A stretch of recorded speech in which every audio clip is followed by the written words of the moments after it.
Hello everyone, today we're going to be solving the question 2sum on LeetCode. The question basically asks us to find two numbers given an integer array that sum up to a target value and return the indices of these two numbers. It's also given in the question that there's exactly one solution and we may not use the same element twice. We also can return the answer in any order. So we don't have to deal with the case that there is no answer or there are duplicate answers to the question. So let's see an example of this. So given in the first example, we're given this array and a target value of 9. So we want to return 0 and 1 because the integer numbers that sum up to target 9 are 2 and 7. And their indices are 0 and 1. That's why we return them. So the most naive approach to this problem would be to try every possible combination of two numbers and check if they add up to the target value. For this, we need to generate every unique two-element combination of numbers within the input array by visiting each element once and scanning the rest of the array for the number that complements the current number to the target value.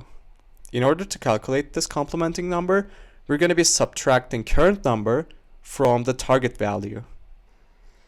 Let's see an example of this approach.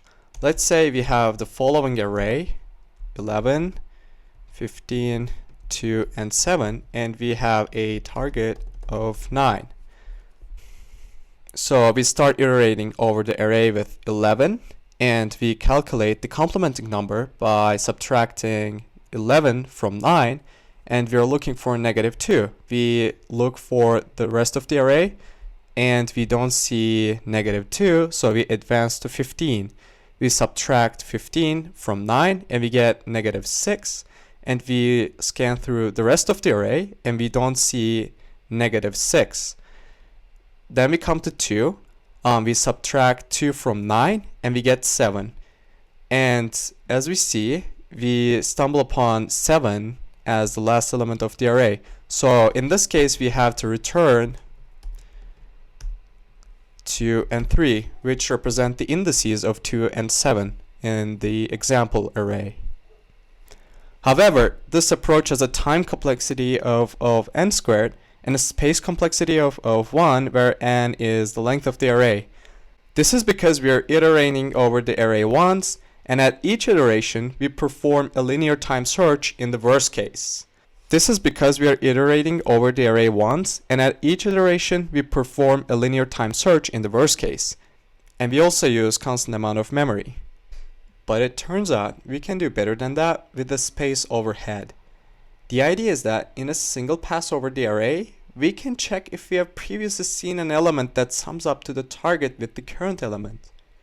We can achieve this by iterating over the array once and storing the values we see in a hash map along with their indices so that we can instantly return the indices of the solution once we find it.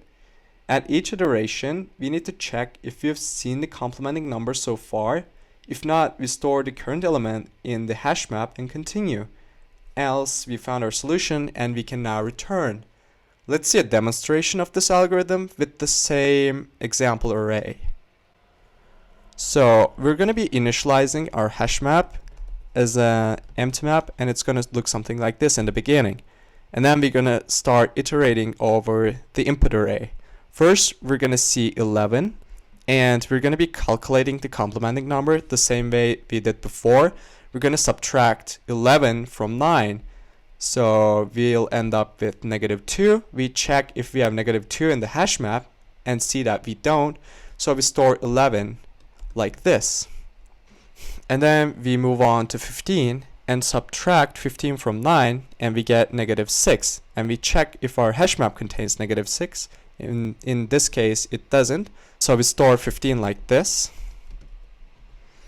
And then we move on to 2. We subtract 2 from 9 and we get 7. We check if our hash map contains 7.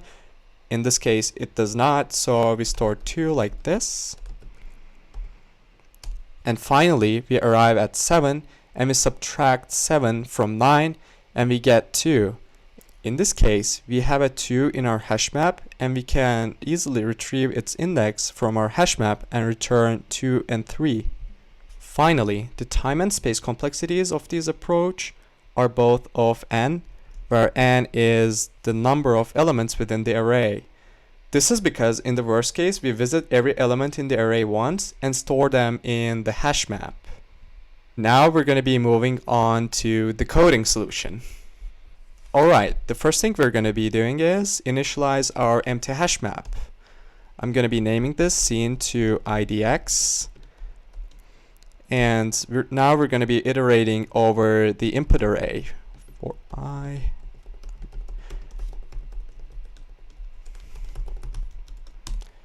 I'm going to be using the enumerate function because it enables us to both access the index and the current number. Now I'm going to be calculating the complementing number.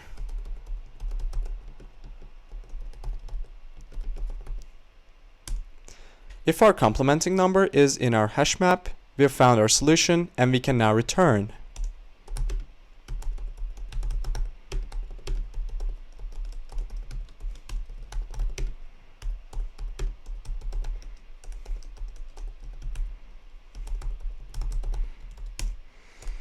Else, we need to store the current number within our hash map.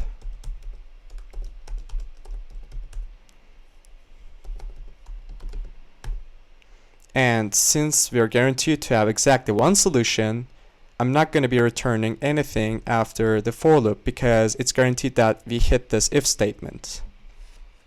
And that's it. I'm going to be submitting the code.